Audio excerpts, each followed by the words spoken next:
Olá, que Deus abençoe você. Nós estamos meditando, lendo a Bíblia em ordem cronológica e vamos dar continuidade, sequência ao último vídeo. Estamos em 1 Timóteo 4, a partir do versículo 7. Se você tem gostado, dá o seu gosto, partilhe esse vídeo com mais pessoas e vamos começar com a nossa oração. Meu Deus, que o Senhor fale e fale forte hoje conosco, abrindo o nosso entendimento. As cartas foram destinadas a Timóteo, mas hoje ela é destinada para nós. É o Senhor falando conosco. Abençoa essa pessoa, meu Pai, que está na fé, vivendo a fé, para que ela permaneça firme até o fim. Que assim seja. No versículo 7, então ele diz: mas rejeita as fábulas profanas e de velhas e exercita-te a ti mesmo em piedade. Comentário: exercita-te a ti mesmo em piedade. Os gregos conheciam bem a disciplina dos exercícios físicos por causa das competições olímpicas que ocorriam no seu país.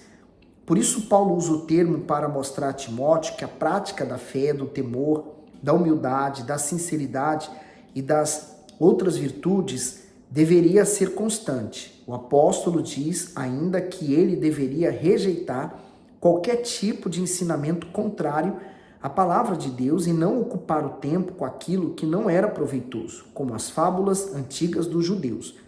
Assim, Timóteo deveria se exercitar, isto é, se preparar espiritualmente para entrar no reino dos céus. Mas, para isso, jamais poderia abandonar a obediência ao Senhor. A fé que Deus tem dado aos seus servos não é somente para salvar os demais, mas, sobretudo, para salvar a própria alma. Portanto, o servo não deve se entreter no trabalho de ganhar almas e no desenvolvimento do seu ministério e se esquecer de cuidar da própria vida espiritual. Antes, precisa se manter na fé e apartado de todo o mal para cultivar a própria salvação. Os servos do Altíssimo não serão salvos pelo seu árduo trabalho em favor da obra de Deus, mas pela fé obediente que apresentam a Ele. E nós vamos ver isso nas cartas que o Senhor Jesus escreveu às igrejas, né? Então não é o serviço. Deus não se preocupa com o que fazemos, mas com o que somos. Então, uma das primeiras coisas para quem quer servir a Deus na obra, seja como obreiro, seja como um pastor, enfim, essa pessoa ela tem que ter o Espírito Santo. Porque se ela vai para uma batalha sem o Espírito Santo, ela está indo para morrer, espiritualmente falando. Então, quando ele fala exercita-te a ti mesmo, é no sentido dele, então, vigiar, né? Estar permanentemente fazendo aquilo. A piedade é o amor, a compaixão por aqueles que sofriam. 8. Porque o exercício corporal para pouco aproveita, mas a piedade para tudo é proveitosa, tendo a promessa da vida presente e da que há de vir.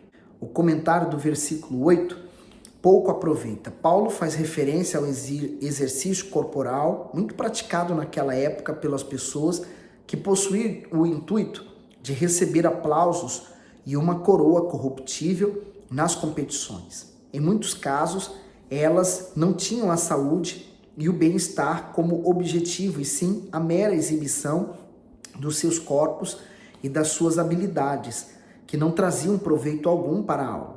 Enquanto isso, o apóstolo mostra que a prática da fé preserva a nossa vida hoje e também na eternidade. Assim como no passado, vivemos dias em que o culto à aparência tem sido visto em larga escala na sociedade. Isto é, o que mais tem aparecido são pessoas que gastam horas do seu dia e altos montantes de dinheiro para se apresentarem bem ao mundo. Elas podem até possuir bom condicionamento físico, boa aparência, bom traquejo, mas não possuem nenhum condicionamento espiritual. Com isso, esmorecem diante do menor obstáculo e fracassam em várias áreas da vida porque não priorizam a sua fé. O bispo não quer dizer que nós não temos que fazer o exercício. Não, nós podemos fazer exercício, mas não podemos desprezar, né, os momentos de comunhão com Deus. Por exemplo, hoje as pessoas sim se preocupam muito com o corpo, né? Querem ter uma boa saúde, mas também perdem extremo tempo com as redes sociais. Eu aconselho você sempre vigiar e olhar né, no seu telemóvel, quanto tempo você vem gastando em coisas inúteis, coisas que não se acrescentam. E aí você compara o tempo que você tem para oração, para meditar na palavra de Deus, para ler um livro, né? É o mesmo tempo que você gasta nas redes sociais. Então, faça essa comparação, né? 9. Esta palavra é fiel e digna de toda aceitação. O comentário: esta palavra é fiel e digna. Paulo faz essa mesma afirmação várias vezes para enfatizar a força e a verdade das Escrituras Sagradas. A palavra de Deus é digna não somente de aceitação de todos os homens, mas também de confiança deles em depositar sua vida e seus sonhos sobre ela. No 10. Porque para isto trabalhamos e somos injuriados, pois esperamos no Deus vivo, que é o Salvador de todos os homens, principalmente dos fiéis. O comentário: para isto trabalhamos. O objetivo de Paulo era pregar o evangelho ao maior número de pessoas e preservar na fé aqueles que já haviam sido regenerados. Para isso ele trabalhava incansavelmente, suportando aflições, injustiças, cansaço e muitas outras dores. Sua esperança repousava na certeza de que o Senhor cumpriria todas as suas promessas feitas aos seus filhos e os recompensaria na eternidade. Ao afirmar que Deus é o Salvador de todos os homens, o apóstolo quer dizer que o Senhor oferece fôlego de vida, provisões e compaixão para que cada pessoa tenha oportunidade para se voltar para Ele. Isso não significa que todos serão salvos, pois apesar de o Altíssimo estar disposto a oferecer a preciosa salvação à humanidade, não são todas as pessoas que aceitam a sua palavra e decidem crer nela. Nós podemos estar abertos ou fechados para a palavra de Deus. Se eu estou apto, aberto, então eu quero ouvi-la, vou obedecê-la. Mas se eu não estou, meu coração está fechado, por mais que eu leia, por mais que eu queira, mas não vou conseguir entendê-la, vai ser um desastre completo e eu vou abandonar. Então, que Deus abra o seu coração para que você possa entender as palavras dele. No 11, manda estas coisas e ensine-as. Ninguém despreze a tua mocidade, mas seu exemplo dos fiéis na palavra, no trato, no amor, no espírito, na fé e na pureza. Comentário: ninguém despreze a tua mocidade. Paulo sabia que a cultura daquela época dava muita importância à idade e à experiência. Por isso, previu as dificuldades que seu discípulo iria enfrentar. Timóteo ainda era jovem quando assumiu as suas responsabilidades pastorais. No entanto, ninguém tinha o direito de desprezá-lo. Por isso, embora jovem, ele ganharia respeito ao se tornar um exemplo irrepreensível a todos. Sua boa conduta deveria ser revelada em suas palavras, tanto nas que usava para o ensino, quanto nas suas conversas triviais. Além disso, deveria agir sempre com honestidade, amor e consideração com todos. Assim, no exercício da fé, da perseverança, no zelo e da pureza, todos veriam sua firme decisão em servir ao Salvador. Vemos que cada idade tem a sua beleza e os seus benefícios, e todos, independentemente da fase em que vivem e das suas condições, podem honrar o Altíssimo. Quem verdadeiramente capacita o ser humano e lhe dá estrutura para obedecer e servir ao Senhor é o Espírito Santo. Então, Timóteo era um jovem, mas é um jovem muito dedicado, né? Um jovem dado mesmo à fé, com um foco, né? Pronto, é essa palavra certa, focado na fé. Às vezes o jovem ele quer tudo mais alguma coisa, então ele sofre muitas influências e termina sem rumo. No caso de Timóteo, não. Por isso que o apóstolo diz: ninguém despreze a tua mocidade. Quer dizer, não é pelo fato dele ser novo. Eu já vi isso na igreja. Por exemplo, uma pessoa mais velha chegar numa igreja e ver que o pastor que está ali pregando é um jovem. E ela desprezar aquele jovem porque falar: ah, não, é inexperiente. mas às vezes a palavra que sai da boca, às vezes não, sim, a palavra que sai da boca dele é uma palavra poderosa, porque é a palavra de Deus. E ele manda ele ser um fiel, né, exemplo fiel na palavra e no trato, no amor, no espírito, na fé e na pureza. Sejamos o mesmo, né? Porque isso servia para ele e serve hoje para nós. 13. Persiste em ler, exortar e ensinar até que eu vá. Comentário: persiste em ler. Havia um costume judaico de praticar a leitura da lei nas sinagogas e muitos judeus conservavam em público sobre os seus ensinos. Contudo, Paulo aconselha Timóteo a ser diligente na leitura particular dos escritos sagrados, ou seja, ele o orientou a ler a palavra de Deus não apenas com a finalidade de pregar, mas de se alimentar espiritualmente. Isso era essencial para que Timóteo mantivesse a própria salvação e ajudasse aqueles que haviam sido confiados a ele. O diabo não se impressiona com títulos, cargos ou obras, pelo contrário, ele deseja desviar todos da verdadeira fé. Para isso, lança suas sugestões malignas e enganadoras na mente dos servos de Deus, aqueles que se deixam enredar e as aceitam, dão as costas para o Senhor e abrem a porta da sua vida para o mal. Cada um de nós é responsável por cuidar da própria salvação.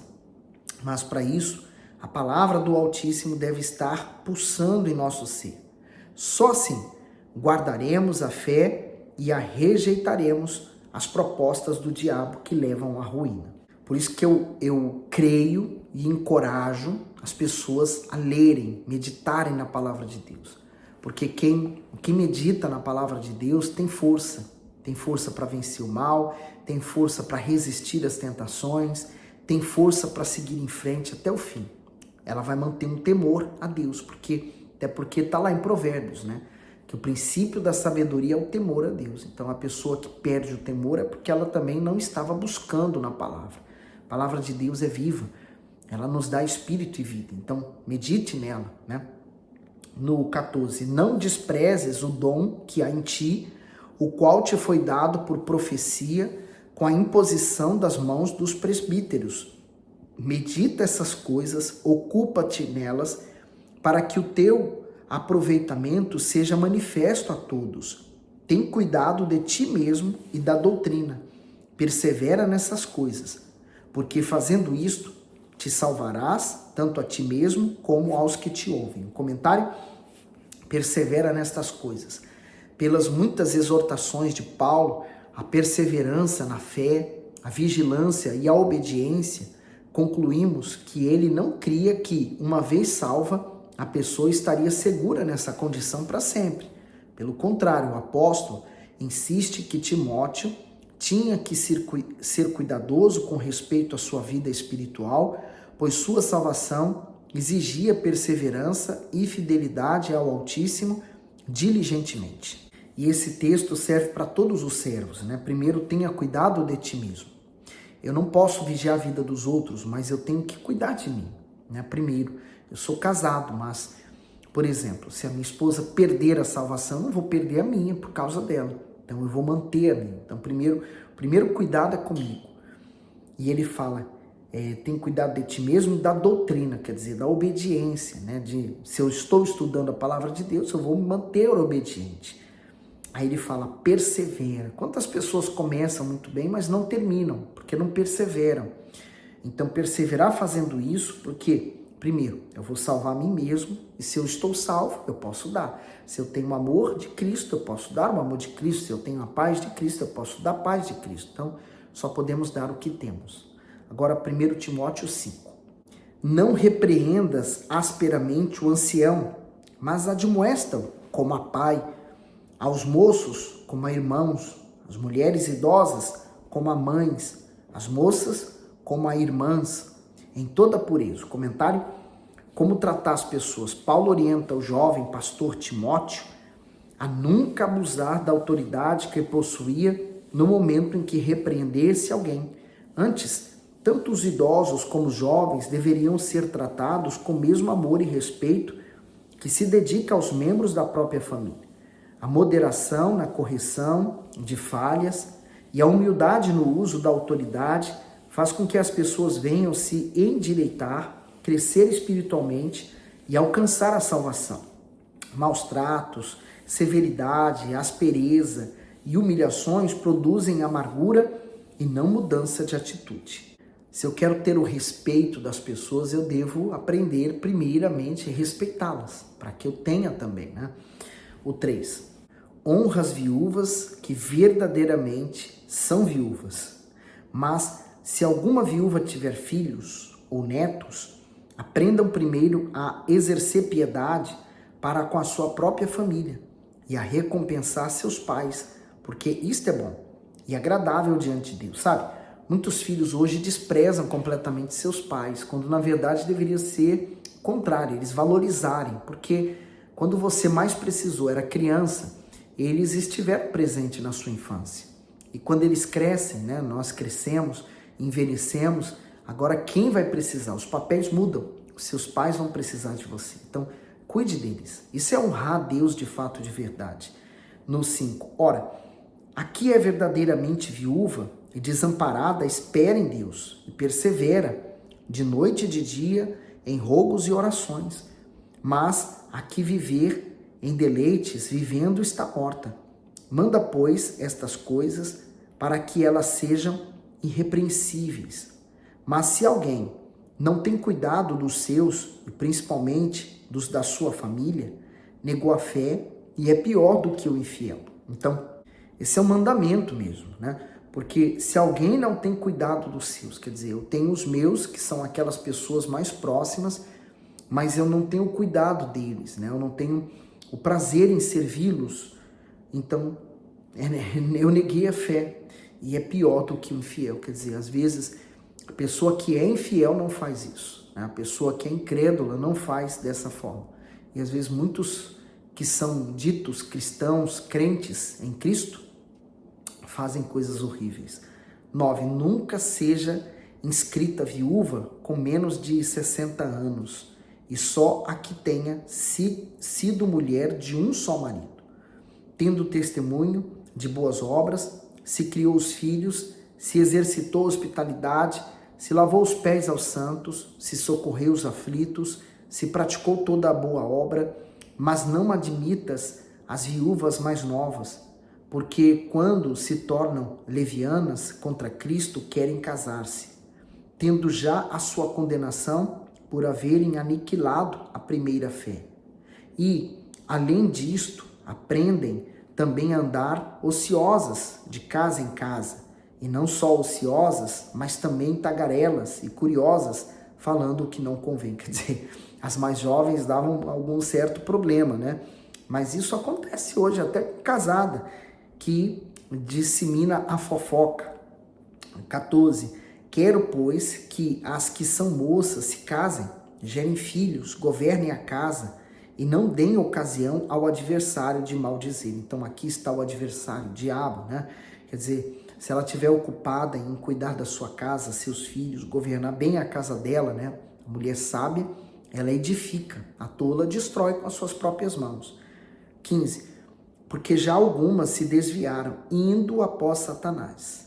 Se algum crente ou alguma crente tem viúvas, socorras e não se sobrecarregue a igreja para que possa sustentar as que deveras são viúvas. O comentário, viúvas. Naquela época não havia assistência do governo em prol das viúvas, a fim de que fossem amparadas.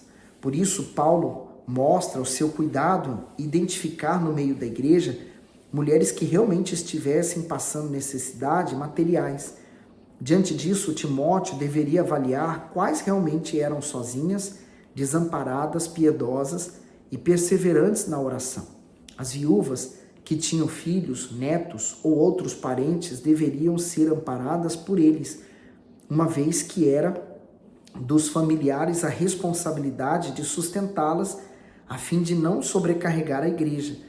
As viúvas jovens, Paulo aconselhou a se casarem e formarem família novamente.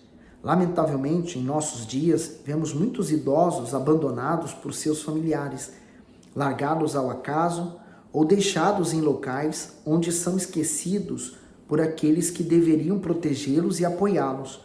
Por isso, envolvidos em tamanha tristeza e solidão, ficam esperando a morte chegar. Nosso dever como filhos e também como cristãos é cuidar e dar amor aos nossos pais. Se não fazemos, negamos a fé e somos considerados piores do que o infiel. E eu quero terminar aqui lendo essa última parte, porque já algumas se desviaram indo após Satanás. Quer dizer, sendo enganadas, lembra que Eva também foi enganada, e eu agora não foco apenas nas viúvas, mulheres, mas também homens, né, que terminam por se guiar, se levar por pensamentos errados e se perdem na fé. Nós temos que avaliar a nossa vida todos os dias através da palavra de Deus. O apóstolo Paulo dá um exemplo, acho que é ele, se eu não estou em erro. Ele fala que a palavra de Deus ela é como um espelho, né? O espelho, você vai ao espelho para você ver a sua aparência.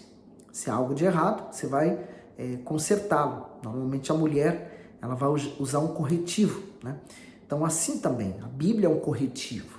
Quando nós olhamos para a palavra de Deus, nós vemos a nossa realidade. E nós, se precisamos de um corretivo, a palavra de Deus vai nos corrigir, tá bom? Que Deus continue abençoando, até o próximo vídeo.